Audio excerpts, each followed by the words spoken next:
এটা 250 খ্রিস্টাব্দের সময়কাল রোমান সাম্রাজ্যের একজন বাদশা ছিল, নাম দাকিয়ানুস।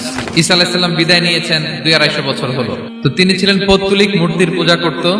আর তার এলাকায় কেউ যদি ঈসা আলাইহিস সালামের নাম নিত, আখিরাতে বিশ্বাস করত, আল্লাহ বিশ্বাস করত, তাদেরকে তারা পাথর মেরে হত্যা করত। কিন্তু 7 জন যুবক ছিল, তারা স্রোতে গা ভাসিয়ে দেয়নি। তো তারা বলল, আমরা ঈমান বিসর্জন দিব না, যদি আমরা ওদের কথা মেনে নিই আমরা তো মুশরিক হয়ে গেলাম, চলো আমরা এক কাজ করি, আমরা এলাকা ছেড়ে দিই। এই 7 যুবক আল্লাহর উপর ভরসা করে তারা বাড়ি ঘর আত্মীয় স্বজন সব ছেড়ে দিয়ে, লোকালয় ছেড়ে দূরে একটা পাহাড়ের ভেতরে আশ্রয় নিল। তো তাদের সাথে সাথে একটা কুকুরও যাচ্ছিল। তো তারা ভিতরে গেল, যে প্রচন্ড ক্লান্ত, তারা ঘুমিয়ে পড়ল। এই এক ঘুমে আল্লাহ 309 বছর কাটাই দিলেন। 309 বছর পরে এরা জাগলো। এই 309 বছরের ব্যবধানে এই এলাকার সবাই মুসলিম হয়ে গেছে। একজনকে তারা বললো যে লুকায় লুকায় চাদর মুড়ি দিয়ে কিছু রুটি নিয়ে আসো বাজার থেকে, যাতে তোমাকে না চিনে। কিছু পয়সা ছিল, মুদ্রা দিয়ে দিস। তো সে যে যখন দোকানদারের কাছ থেকে রুটি নিয়েছে আর মুদ্রা দিছে, দোকানদার বলে, এই মুদ্রা কোথা থেকে আসলো? তুমি বর্তমান সময়ের মুদ্রা দাও, এটা দিচ্ছ কেন? বলতেছে এটা তো বর্তমান সময়ের মুদ্রা। পরে তাকে ধরে ওই সময়কার রাজার কাছে নিয়ে গেছে। ওই রাজা আবার মুসলিম, সবাই মুসলিম তখন। তখন তার কথা শুনে সবাই অবাক। তো এটা মিলানোর জন্য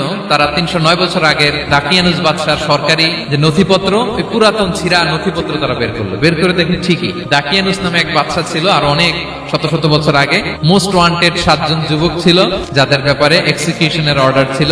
এখন দেখে তারা অবাক। লম্বা ঘটনা আমি খুব শর্ট করে বলতেছি। পরে সবাই মিলে তাকে সহ ওই গুহায় গেল। গুহায় যাওয়ার পরে সে বাকিদেরকে ডাকতে গুহার ভিতরে ঢুকলো। আল্লাহ তাআলা 7 জনকে ওইখানে মৃত্যু দিয়ে দিলেন। চিরকালের জন্য এই 7 জন ঘুমায় পড়লো।